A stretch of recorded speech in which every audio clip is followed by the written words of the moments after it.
And you're very welcome along to another edition of Tipp Cast with myself, Shane Brophy, sports editor of the Nina Guardian. I'm joined by Paul Carroll of Tipp FM and local reporter Noel Dundon. Gents, you're welcome to the show.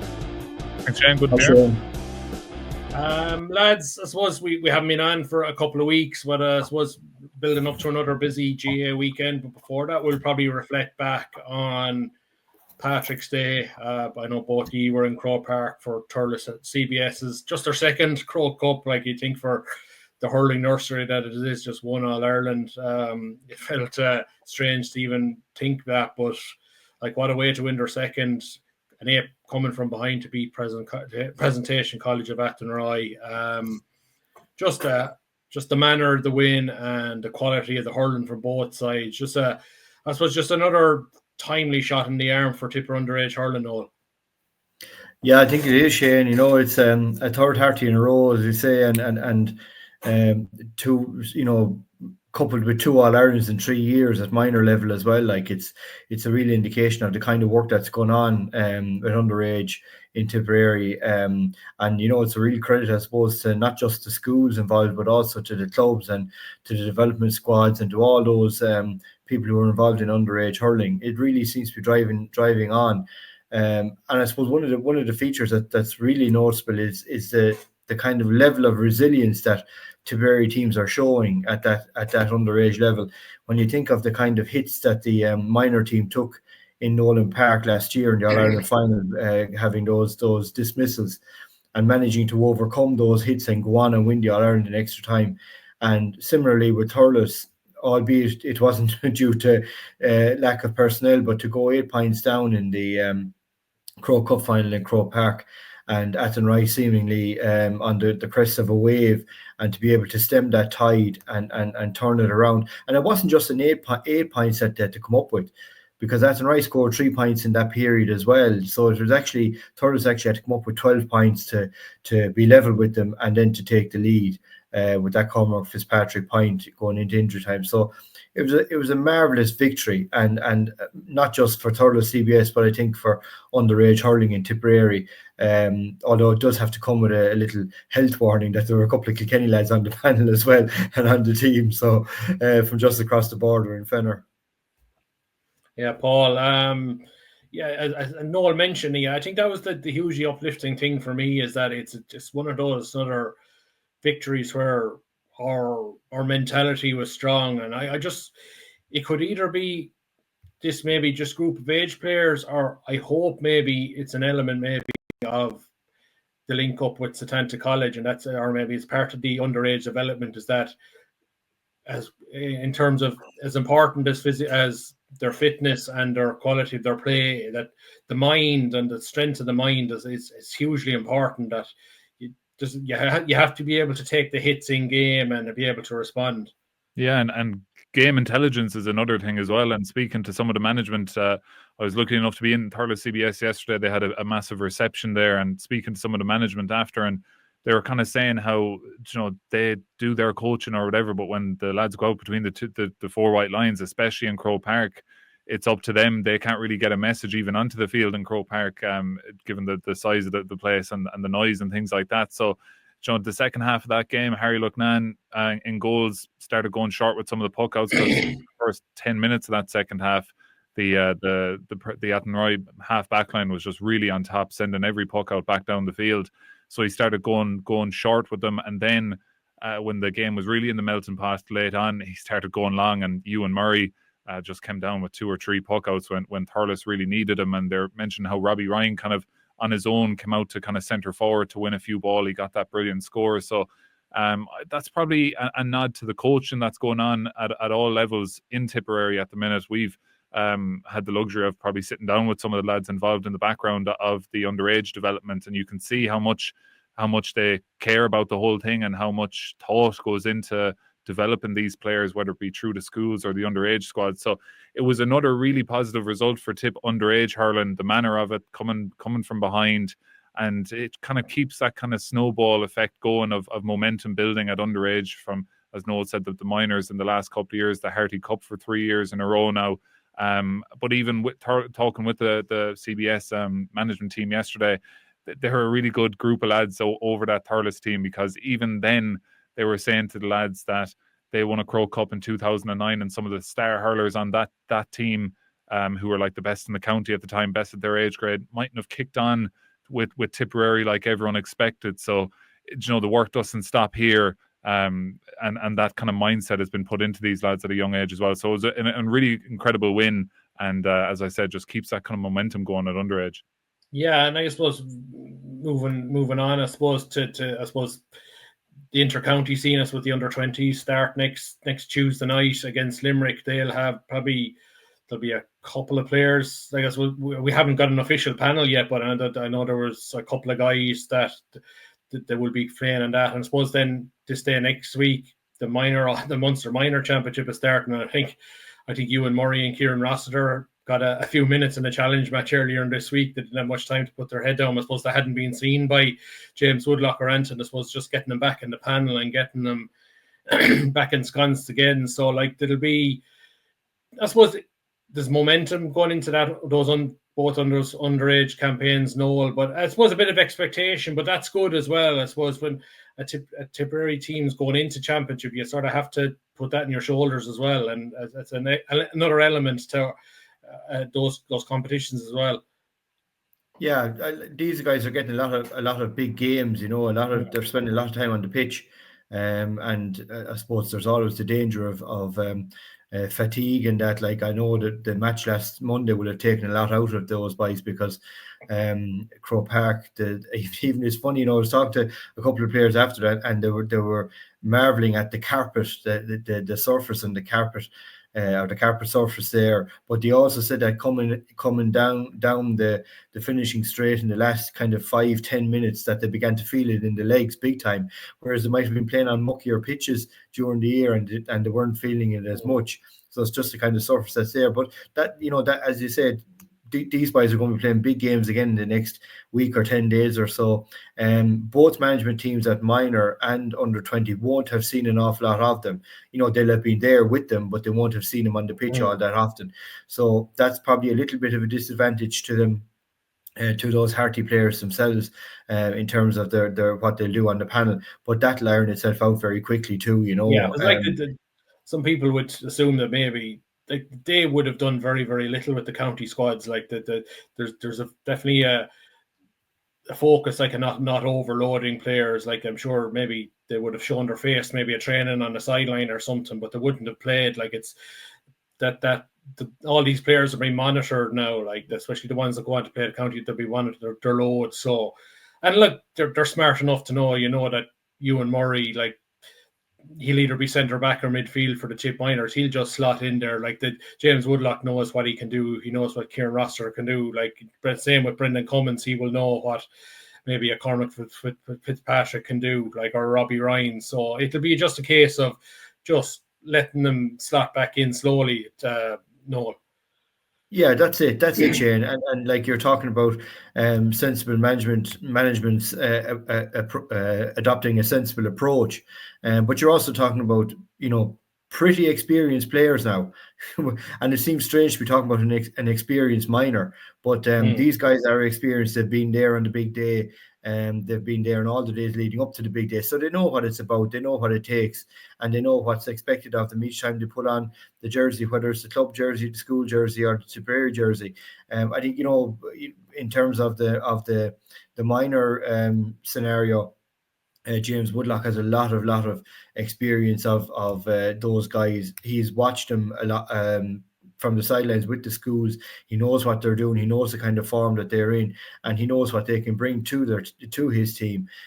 So I would expect that they will possibly be in the shake-up for starting positions, maybe more so than the under-20s, because the under-20s have been doing their thing. And the guys at who are on the panel from the Harty on the under-20 panel will have been on the sideline more often than they would have been on the pitch for them, so they mightn't have had the same opportunities. But it's funny the way it is going. Before the Harty Cup, you look at the Harty Cup to see what kind of a minor team you're going to have in the county, to give some kind of an indication. But nowadays, with the Harty gone over the under-19 age and that, you're more looking to see what kind of an under-20 team you'll have out of the Harty rather than a minor team. Absolutely. And I suppose, Paul, we mentioned about load, and I suppose we move on to the seniors, and I suppose we Tip playing Clare tomorrow night, and I suppose the fact that Limerick's defeat by Kilkenny last weekend made sure that Tip's place was in the final, and it sort of allowed the opportunity for the under-20s that Tip don't have to go chasing a result tomorrow. That Oisin O'Donoghue, Sam O'Farrell, and Darren McCarthy. So the three guys that played against Kilkenny don't have to play against Clare and can focus on Tuesday night and their under-20 opener against Limerick. Yeah, and I think that's probably, I'd say Brendan Cummins was probably the happiest man to see Kilkenny beat Limerick, because he probably knew then that he was definitely going to have those lads for the first round, the opening round of the Munster Championship, and probably gives them a chance to get in with the squad the minute, from last week or from the start of this week, and really bed themselves in, because as far as I'm aware, they wouldn't have been involved with the under-20 trainings, I don't think, at all really so far this year, because they're in training with the seniors. And speaking to Brendan during the week, just him kind of saying that the ultimate priority for these players is the senior team and developing them up towards the senior team. So if some of them are there already, well, that's a sign that things are probably going in the right direction, and they're just going to take it game by game. So I think you're mentioning that there's maybe the first 3 rounds of the Munster Under-20 Championship will be played before the Senior Championship starts, but there's a league final in there as well. So it could get a little bit tricky in the next kind of coming weeks, but Brendan Cummins was saying that it's going to have to take it game by game and see how it goes. But even talking to some of the players, like, you're nearly congratulating them for just being part of the panel, because it must be extremely competitive. You've an under-20 team backbone by 2 under-20 or 2 minor All-Ireland winning teams in the last 3 years. You've all those Harty Cup wins that we've mentioned. So really difficult kind of panel to be a part to make, and a real difficult starting 15 to get on. So it'll be interesting to see the starting 15 when it's named for Tuesday, because a lot of the lads are still underage from last year's team. So you'd be thinking it would be a similar enough team to that, but then you have the likes of some of the really impressive minors from last year, like the captain Cathal O'Reilly and a few more lads that will they be in the starting lineup. So it's a really competitive panel, and then you have the senior lads dropping down there as well. So there is a bit of expectation on these lads, but even if you reflect back to the year they won the minor in 2022, like they won the Munster Championship on penalties, and they won the All-Ireland with that last minute goal. So the margins are always tight in these underage games. So while there is expectation on the players, and rightfully so, these things aren't easily won for sure, and I wouldn't expect anything different on Tuesday against Limerick in Semple Stadium. Yeah, and I think that interest in terms of the 20, like particularly the first 2 matches, that they'll be played before the league final, and then I suppose the thing with the round robin is, suppose we get into the knockouts. Like a bright start would actually allow maybe if they got to round 3 and 4, or maybe potentially a Dara or a Sam O'Farrell, they're probably about 2 guys that look nailed on, I'd say, to start senior championship, that they could be rested for an under-20 game, that it would allow the opportunity to manage minutes. So like that would be maybe getting off to a good start in under-20, where it potentially would give you a bit of leeway, maybe in terms of later in the campaign, where maybe a guy could potentially sit out an under-20 game if he had to focus on maybe the opening round of the senior championship the following weekend. Yeah, and later in the campaign is exactly what you're saying, is running into the senior championship. Yeah. And I suppose that's where the lines of communication between the senior and under-20 management teams are so important. And thankfully, the lads work well together in that sense. So, there'll be I suppose an expectation from the under-20s that the guys on the senior panel will be made available to the under-20s. That's probably their their priority year, really. But the other side of the coin, the senior is your priority team, so that'll have to be worked out. But I think you're dealing with sensible people here, and they will work that out as best they can. As you say, Shane, it could be that if we were to get those couple of wins early in the campaign, that it'll open up a position where under 20 guys might just become freer in a sense, that and look, we're carrying big pans in both under 20 and at senior level. So I see there for the team for tomorrow night, like that none of them are playing, they're not involved in that, and rightly so. So that kind of cooperation will continue. I'm sure it does get tricky as you move on in the thing, because once you start the senior championship and you've got matches more or less week after week, it gets a lot trickier in terms of workload on players and all that. And I suppose one thing with Noel is that with under 20, unlike last year where we came into the first round under maybe low expectation, there was talk of bad performances and results in the challenge games. And I know maybe challenge games this year were probably hampered by the fact that Thurles have been in the Harty and they haven't had everybody open to them. But like there's expectation this year. There were minor All-Ireland winners 3 years ago. I said there's a lot of guys eligible from last year's team that got to the All-Ireland final as well that lost awfully. So they're probably coming in with a bit more pressure, but that's probably a good thing as well, because you sort of have to get used to that. Yeah, you have to, and you have to be able to embrace that. Good players always embrace pressure. They embrace the excitement building up to big games and big championships and all that. But you'd have to kind of feel a bit for Brendan Cummins as well, because as Paul mentioned, the guys on the senior panel haven't been with them at all practically, and the guys on the Harty panel have been in and out. So like all in all, you could be talking about maybe up to 10 players that have been kind of on the panel, but not really contributing a whole lot to it so far. And then suddenly the first round of the championship is on Tuesday night, so that's not easy. And I suppose it gives a little bit of an insight into the role of the modern day manager, who has to deal with so many issues outside of what's actually happening on the training field. It's about how you're getting guys to the training field and what they can do when they get there, as well as how they're actually trained. Yeah, you're right. Like in terms of last year, expectation was low, and there was a lot of I suppose you call it loose talk maybe about how poorly they were going, and players not really buying into what management were talking about, and maybe not buying into it mightn't be the right way of describing it, but maybe not being at ease with what style of play that they were adopting, maybe a better way of putting it. But that changed, and once they got on the run and they got a couple of wins behind them and they got all their players available, that changed big time. And I think we saw right when we got to the All-Ireland last year, we weren't really I suppose we didn't win it, obviously, but we weren't going to be maybe too upset. I think the lads won the Munster, which was a big thing, and moved on. We could accept that we weren't the better team in the All-Ireland, and the fact that there's so many of them there again this year, you're kind of saying, well, this could be the year for them. So it is a big year. There's a lot of expectation. There's a lot of pressure, but it'll be up to management to ensure that the players are well equipped to embrace that. Yeah, like you look at that, be interesting to see if they've, like, there's no doubt that they tweaked their style last year, even though they do like to play that pivot six back there. But like if you look at I was thinking the forward line that's open to them, like you have Darren McCarthy, Oisin O'Donoghue, Conor Martin coming back from the seniors. Then you throw in Jamie Ormond, who I thought was one of the leading players in the club championship last year. You have Senan Butler. I know he's carrying an injury. I know he's hoping to be right. Like you have Paddy McCormack, who I think he's chosen to focus on the under-20s this year.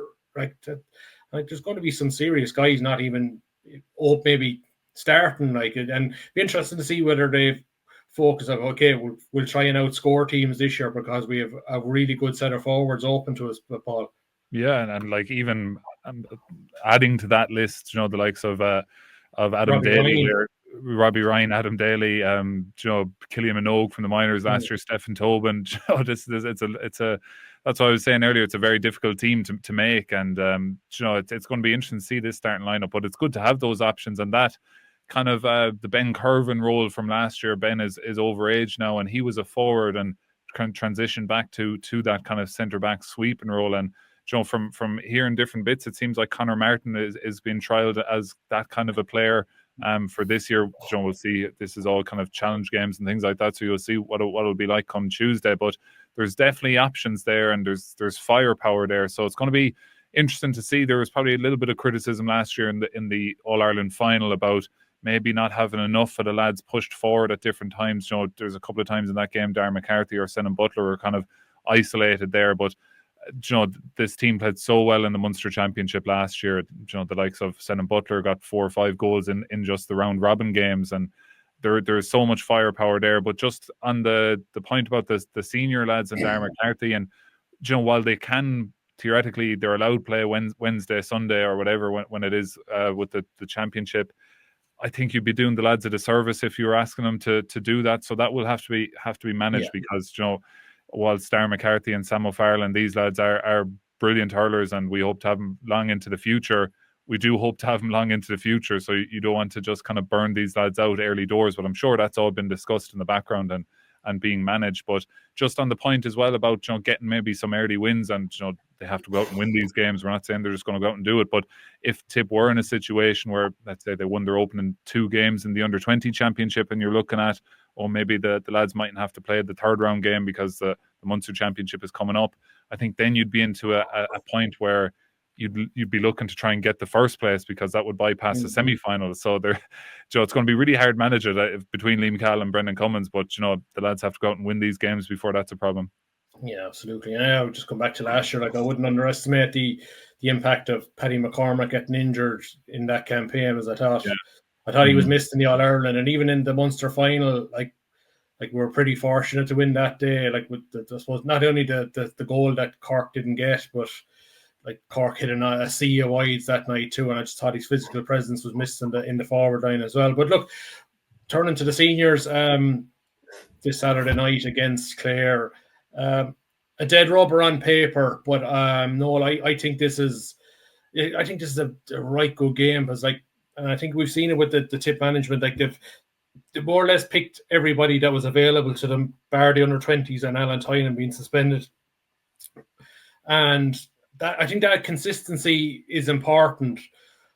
Plus, because you want to keep that momentum going. Plus, the fact that I do think Clare are going to come absolutely steaming. Their pride is hurt after, they were humiliated by Cork the last time they played, and we saw earlier in the campaign when they lost to Wexford, they came out a week later and they got beat Limerick. And I think although it's not a good sign of a team, I think, where you can't go to that well too often trying to redeem yourself. But I do think there'll be an element of Clare coming their last competitive game before the championship, and they'll be coming primed and loaded for this one.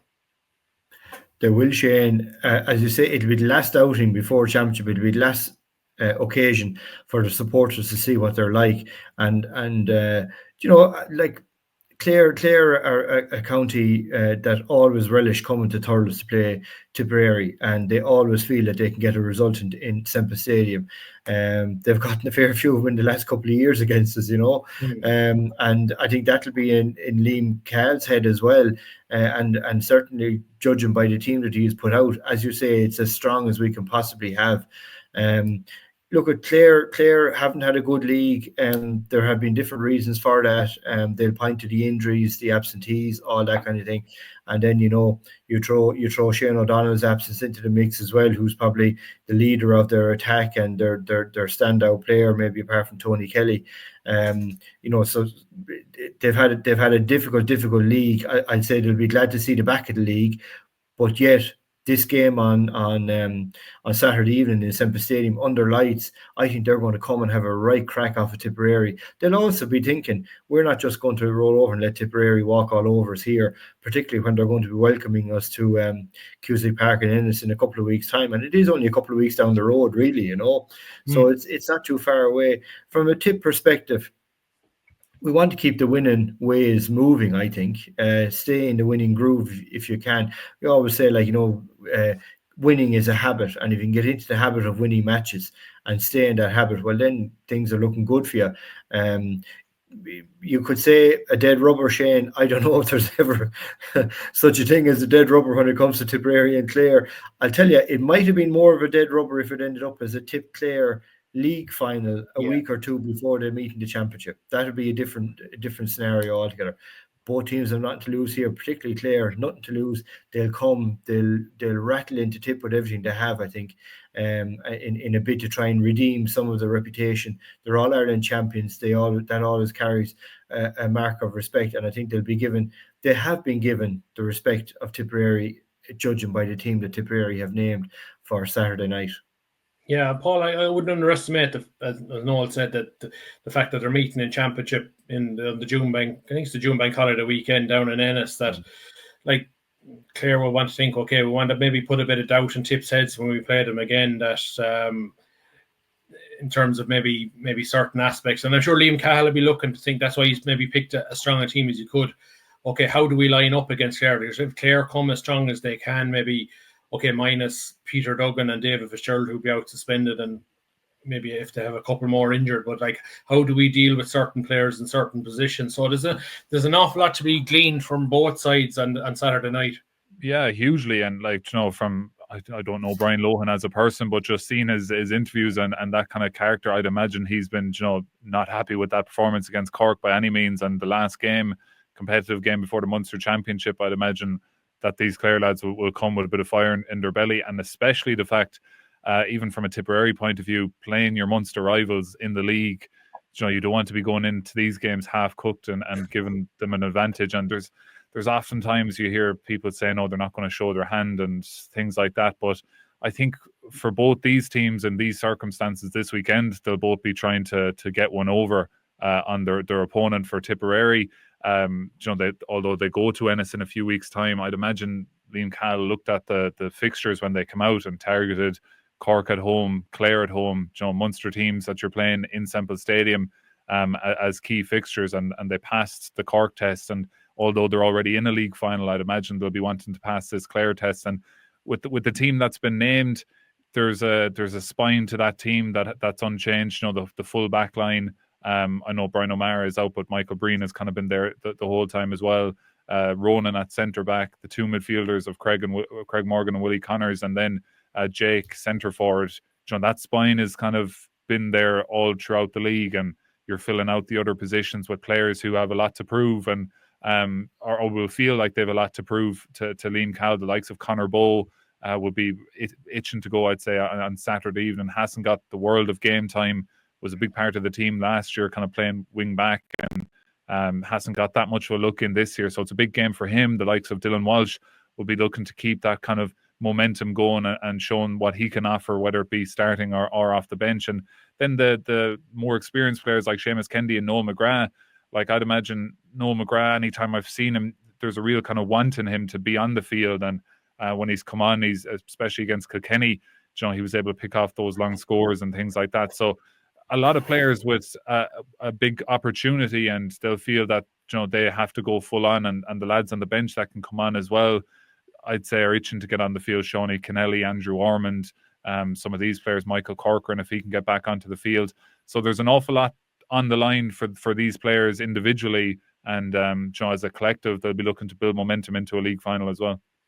Yeah, I suppose Noel, I suppose Liam Cahill did say earlier in the year that both goalkeepers would get 2 games each and then they make their call. So it looks like Barry Hogan starting against Kilkenny, that he is their number one. And I think the last 2 games he's played really well. I've not only shot stopping, but his puck outs have been really, really good, helped by the fact he's getting good movement out the field. He's getting options, and look, the backs are stable. I just thought it was interesting the fact that 5 of the same 6 are starting, and that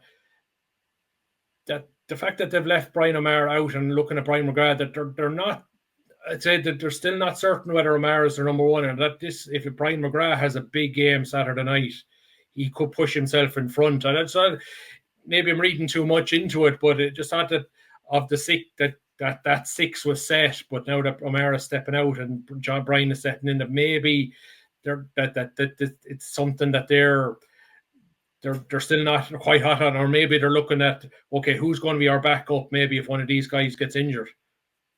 I'd say that has a lot to do with it, Shane. You want to give yourself as many options as you can. My sense of it is that they're probably fairly sure of their six, to be honest, and probably of the goalie as well. I'd say they're probably set on Barry Hogan at this stage. He hasn't put a foot wrong. He's been very, very good. Ree Shelley was probably unfortunate. He got injured as well, which cost him a little bit of time. And like, it's interesting as well, I think, to see Seamus Kennedy on again from the start, this time in the forward line. I kind of thought that was more or less put to bed, that they were looking at Seamus more as a half back or thereabouts. Personally, I liked him in the forward line. I thought his work rate was tremendous up there and a great man to win ball at a time when we needed it. We needed players who were able to do that. But no, my sense is that while we're going as strong as we have and going as strong as we can for this game, it still doesn't take from the fact that you can look at things. We all know what can happen. A player can get a very, very simple injury, like a cut finger or a broken finger, and it can rule you out for the championship, more or less, because the games come so quickly. So you have got to have options in every single line of the field.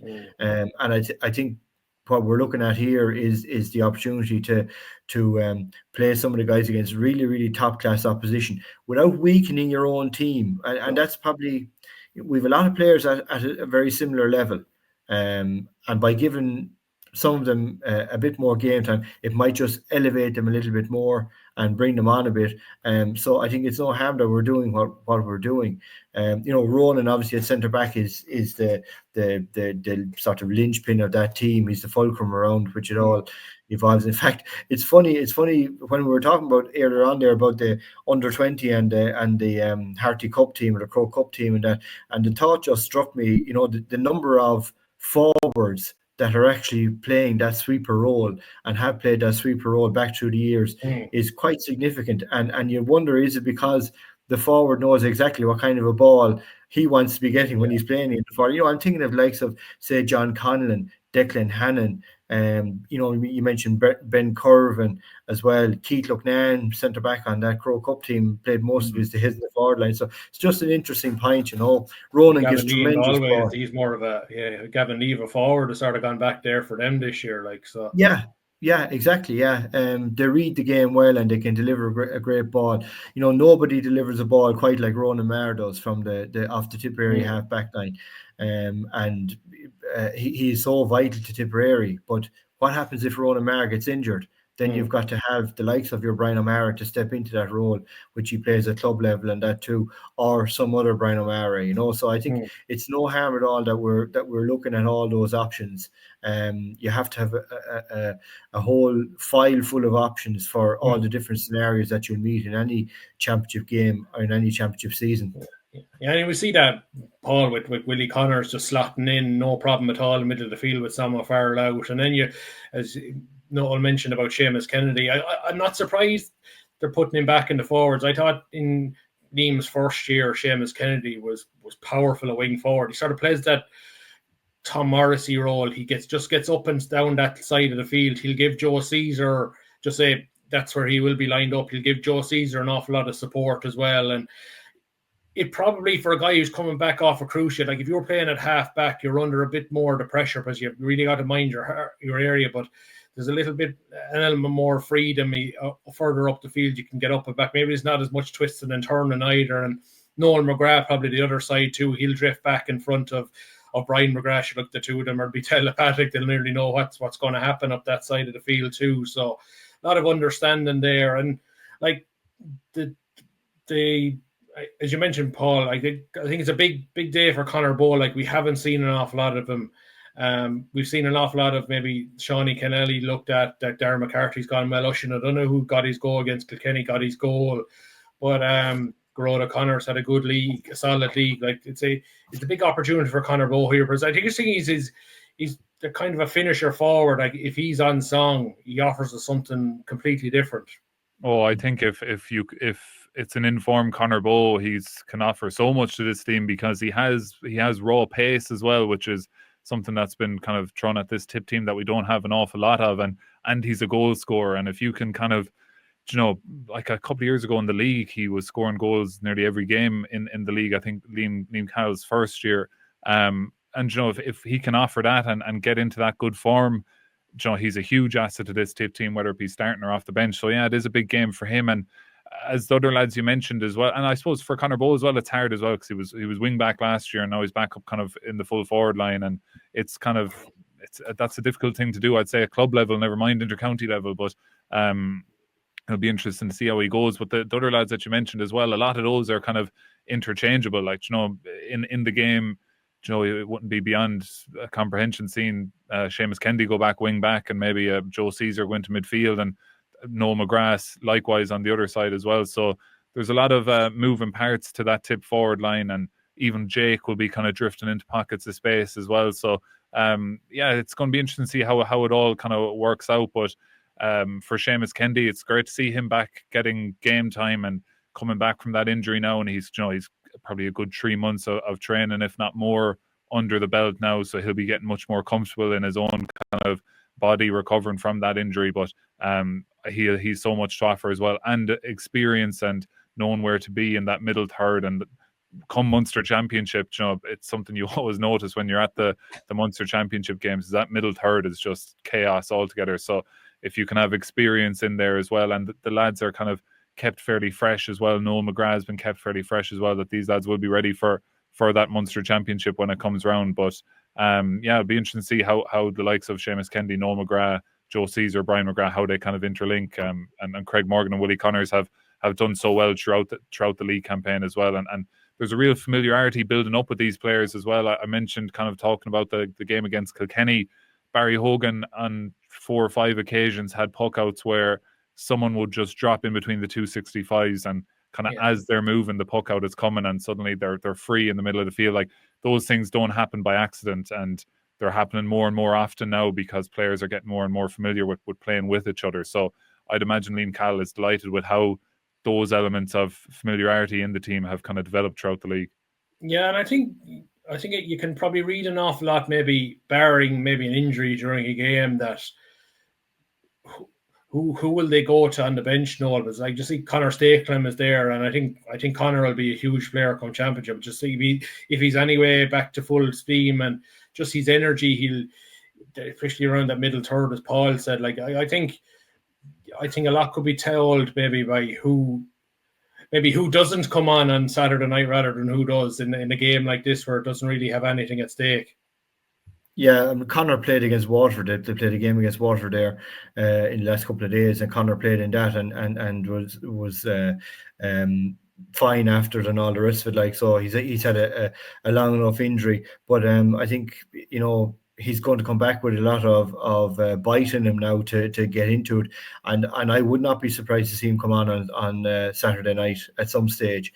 The same with Dara. Dara is back on the panel there as well now, and I could see him maybe getting a run out as well. He had a fairly good debut season last year with Tipp, and hasn't had an awful lot of maybe opportunities this year so far. I think he played against Galway, did he, in the first round, if my memory serves me. He played against Limerick too. He didn't he played corner forward. It didn't seem to work for him. I just only corner forward is not his position. I think he needs to be freer out around the middle of the field, half forward line, or a place like that. But there's so much competition out there as it is. Yeah, there is a lot of competition there. But I think it's probably, if we can afford it at all, I think we'll be seeing the likes of those guys coming in to give them,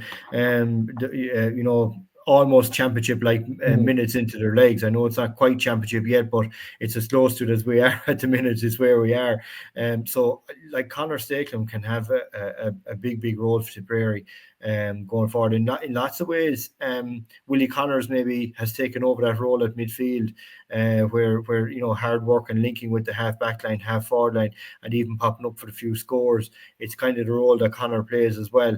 But as we know, that role is a very energy sapping one, and you're going to need 3, maybe 4 players who can do that. Your 2 midfielders plus 2 substitutes to come in. and it could be ideally set up for one or the other of them, whichever it's going to be at the start. Willie is probably in pole position at the minute because he's had a very, very good league for Tipperary and has linked very, very well with Craig Morgan, and Conor has had that injury, obviously. But the next couple of weeks are going to be really, really crucial in terms of who gets the nod in that midfield sector. I have to say I like the look of midfield at the minute. I thought we've been quite good. I think Craig Morgan in midfield has been a different animal entirely to what he has been at cornerback, obviously, you know. And you know, maybe Michael Breen would have felt, well, I'd love to be out in midfield and let Craig Morgan back to cornerback to his more customary position. But it is really working well for both players, you know. Yeah, I'm sure he's relishing the man marking role, and I certainly the way it's going, assuming if Tony Kelly starts, I'd be very surprised if Breen. And I know Kelly seems to play a lot of all over the field, but I just think maybe with Shane O'Donnell, well, gone for the year. I know there's people wondering did he have the operation already, and was it a bit of a flight kind exercise to try and put people off? But like, if O'Donnell is out for the year, there probably will be more of an onus on Tony Kelly to play in the full forward line and maybe replace Kelly or replace O'Donnell long term, and that Michael Breen and Tony Kelly could be the one to watch on Saturday night, Paul.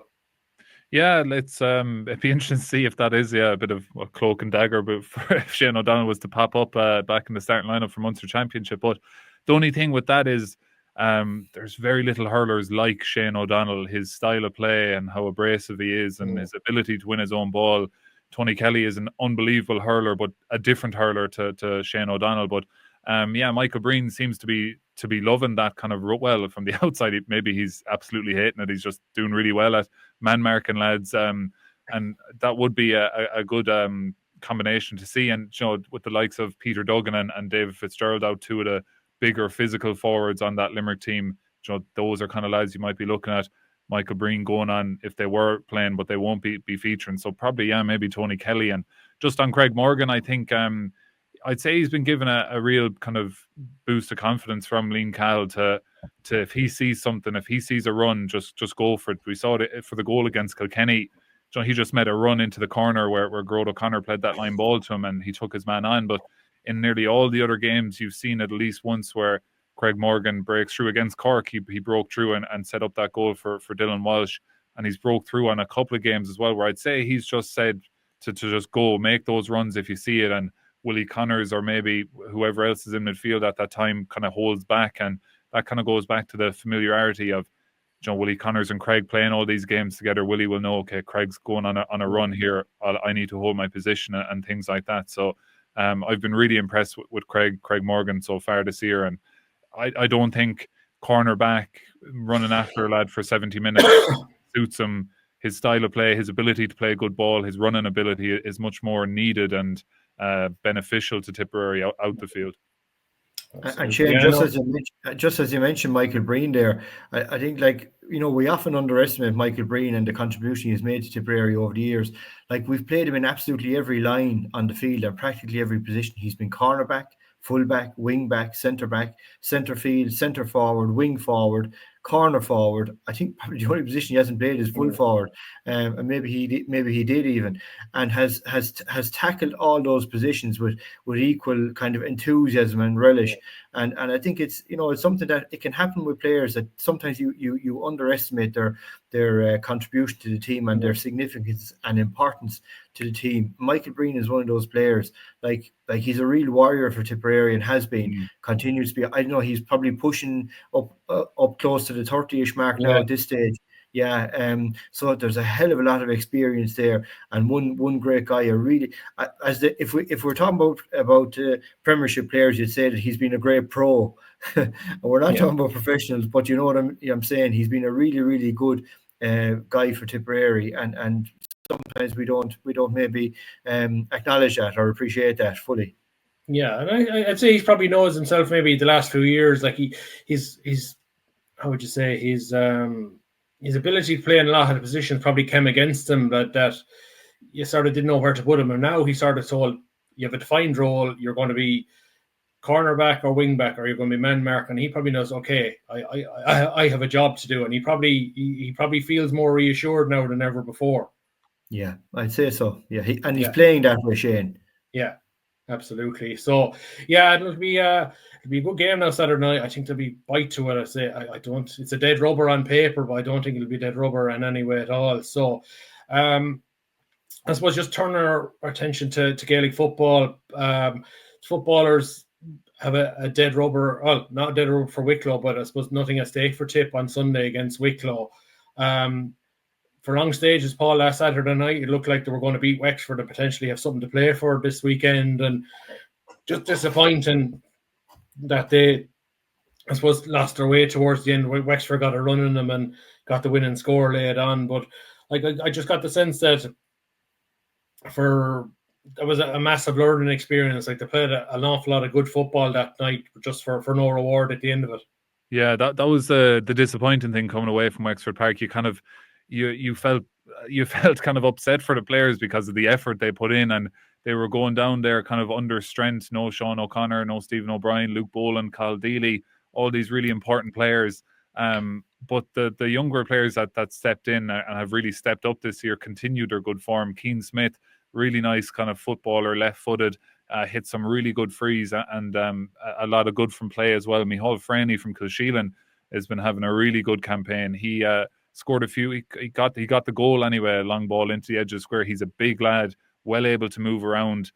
He's been probably the brightest spark for Tipperary so far in this league campaign. And yeah, they went 7 points up in that second half and were motoring well, but Wexford got a goal. They brought on a couple of lads who they hadn't started, who had started kind of all their games, and they just had more in the tank than Tipperary coming down the stretch. You know, Tip looked a tired team for those last 10 minutes and were probably hanging on, but there was so many good performers for Tip. Even the likes of Kieran Costello now from Thurles is really coming on this year, kind of expanding his role. Like he was lined out at midfield, but popped up for an advanced mark in the full forward line and popped up the field for a couple of more times into the full forward line. And you know, all those lads developing is what you kind of want from the league. And you know, it's been Paddy Feehan coming back into the fray at centre back, kicked a 2-pointer straight away at the start of the game. So him being to full fitness will really help this Tip team, because he was probably Tip's best player alongside Shawnee O'Connor last year throughout that championship Talton Cup campaign. So yeah, it was disappointing coming away from Wexford Park, but talking to Philly Ryan after, they got in a huddle the minute the kind of full-time whistle went and all the kind of shaking hands were done with the opposition. Tip got into a huddle on the 45, and I asked Philly Ryan just kind of what was said in that, and he was saying to them to not be down on themselves after that he was very happy with that performance. And yeah, on another day, Tip could have come away with a win. Wexford got that goal. There was a nice crowd there that really got behind Wexford. As I said, they brought on those substitutions. Ben Brosnan kicked a good score, and you know, all the momentum was with them, and Tip were kind of hanging on and had a couple of chances where they went on breaks down the field. Kieran Costello had one where he just took a loose solo out of pure tiredness, I'd say, than anything, and gave possession away. And Dar Brennan had another breakaway where it kind of opened up for him, and then he got battled, and he was waiting for support to come, and it just didn't come because lads were just knackered tired, I'd say, at that stage. So there was an awful lot to like about that performance from Tipperary. If they can put in a similar performance on Sunday against Wicklow at home in Clonmel, and maybe, you know, push on, and if they could beat Wicklow, even better, but just get that good performance, get that kind of home support behind them before Waterford come to town at the start of April in the Munster Championship. Absolutely. I suppose Clonmel is going to be a busy spot on the weekend. No, that the under 20s looking to make a 3 wins from 3 in the championship. They're playing host to Waterford. I was fortunate enough to get the win over Clare last weekend, and they were behind for a good chunk of it, but Dahi Hogan popped up with the winning score. They're not quite through to phase 2 and the matches against Kerry and Cork yet, but I think that manager Niall Fitzgerald will be really going after the guys to say, okay, we probably didn't perform the way we wanted to, even though we won last weekend. Like to go in and play Kerry and Cork, you need to go in with more momentum, and that well, even though Waterford are perform well, they've beaten Clare already and narrowly lost to Limerick. So this is not a gimme by any means. No, it's not, and none of these games are. And I suppose we're probably going into it in a good way. We've two wins behind us. We didn't play particularly well in the last game, so the manager will let that over the players, and they'll be saying, "Listen, boys, you have to step up here. If you want to play with the big lads and against the big lads, you're going to have to up the game." And it might be just a blip. Hopefully, it was. As you say, Waterford will be a different prospect in Clonmel, and it'll be a case of Tipperary having to be at their best, whatever that best is going to be at the minute. We're possibly somewhere between the Limerick performance and the Clare one is where the level is. So that's the thing to get to, is to get to that level and then try and surpass it if you can. But certainly, if we were to add that third victory, we'd be in very good shape going into the final stages of it. Yeah, another busy weekend. All ladies football. The Miners are playing on Saturday against Clare at Feathertown Park, looking to build on their first win over Kerry. And the ladies football seniors are playing Donegal away on Sunday. Both teams out of the running for promotion, but Tipper looking to make it their 3 wins in a row. But Paul, in camogie on Saturday, huge game in the Rag, 2:00. It's the league champions Tip against the All-Ireland champions Cork. Pity, I thought maybe, I don't know if anybody had looked into maybe moving this game into Thurles, maybe a double header with the hurlers at night. So particularly with the fact that it's Tip and Cork, it's a big game, but maybe Tipper is happy just to keep it in familiar location in the Rag, because if they get a win here, they're back in a league final. And I would have thought at the start of the campaign, with the 4 or 5 girls that had retired and Emer McGrath had been injured, and Karen Kennedy and Corrine Blair weren't due to come back to later in the league because of injury, that it could have been a difficult league, but they're really going well at the moment. Yeah, and it's great to see, because like that, with all those players missing and then the draw with Dublin, you were kind of thinking, right, this could be a different league campaign than last year. But no, they've really kind of pushed on since then. And so a new goalkeeper in there, Laura Linan, who I was really impressed with from the junior team last year. And I'm nearly sure she wasn't in goals at the start of the junior campaign last year, only there was an injury, and then she was asked to go in goals, and reluctantly so went back into goals. And here she is now, less than a year later, the number 1 for the Tip senior team. So that's just kind of how it goes. But she looks very comfortable in the position, which is a huge kind of start.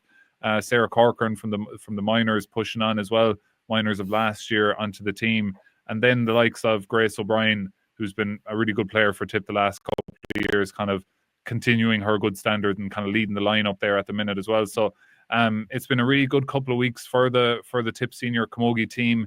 This is a big one though tomorrow against Cork, coming to the Rag, a chance to get into a league final. They meet, I think, is it the first round of the All-Ireland Championship? They could be meeting at the end of May as well. So that's another factor as well. So the way camogie has gone the last couple of years, it's Cork you want to be measuring yourself against, no matter what time of the year it is. So it's another chance for Dennis Kelly and the management team to see what they have, particularly in some of those younger players, as I mentioned, the likes of Sarah Corcoran.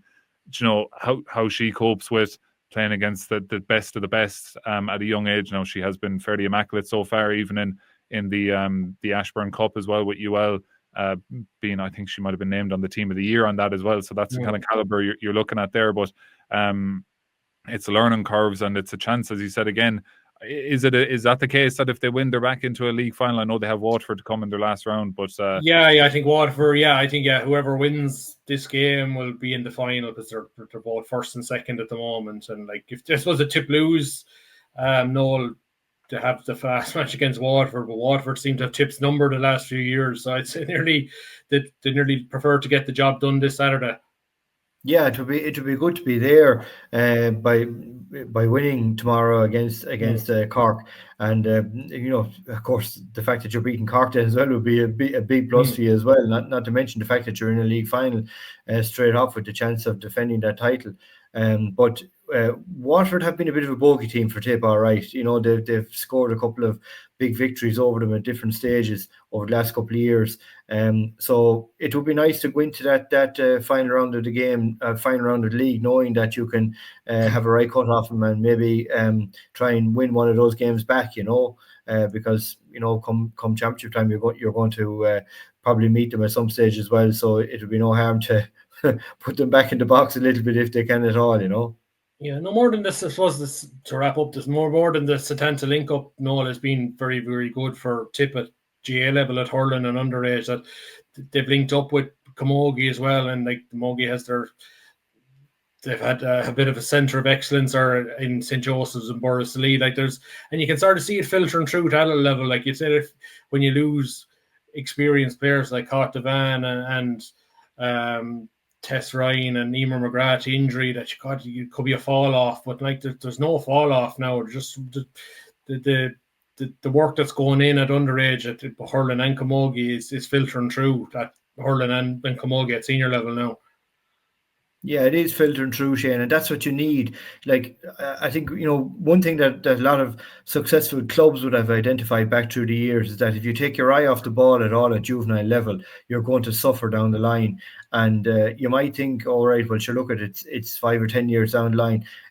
That's only the one player cycle, if you like, from a guy comes through at under 13 level to the time he's playing at under 18 and probably moving on into senior. That's only 5 years. So you take your eye off the ball at all. That's possibly one club administration term of office. And if it happens that one club administration term of office happened to take their eye off the ball, the club will be in difficulty. And it's the same way when it comes to inter-county level. You have to make sure that what's happening in your underage structure is right, and that the players are being looked after well, and that they're being coached in a proper way, that all the different facilities are being put at their disposal. And then it's up to the player themselves, the elite players, as we like to call them now, they're the ones who embrace the opportunities that are put in front of them. They might not be the best players at under 13 or under 11 or under 12, but they're the players who have best taken the opportunities that have been put before them. Look, there's a lot of work going on in the background that we possibly don't appreciate or understand. Even just recently there, we saw the link between Tipperary ladies football and Tipperary camogie in terms of fixtures and having a joint fixtures calendar. I mean, a brilliant move, and so brilliant that you kind of say, Jesus, why wasn't this done years ago? Like all good ideas, they work like that. And all of that is probably working towards the integration process at the end of 2027. So we're going to have camogie, ladies football, hurling, football. They're all going to be on the same footing and all on the same standing in terms of that integration process. So it's happening in a lot of ways in Tipperary already, and I think that's good to see, Absolutely, yeah. No, it's great. I suppose the last couple of years have been difficult, but it's great to have a bit of optimism. I'm sure we'll probably discuss it more over the next couple of weeks. I suppose building up to a National League final, it'll be interesting to see how things go over the weekend for all our teams. I want to thank my guests, Noel Dundon and Paul Carr, for joining us on this week's show. We'll be back next time for another edition of Tipp Cast. Bye for now.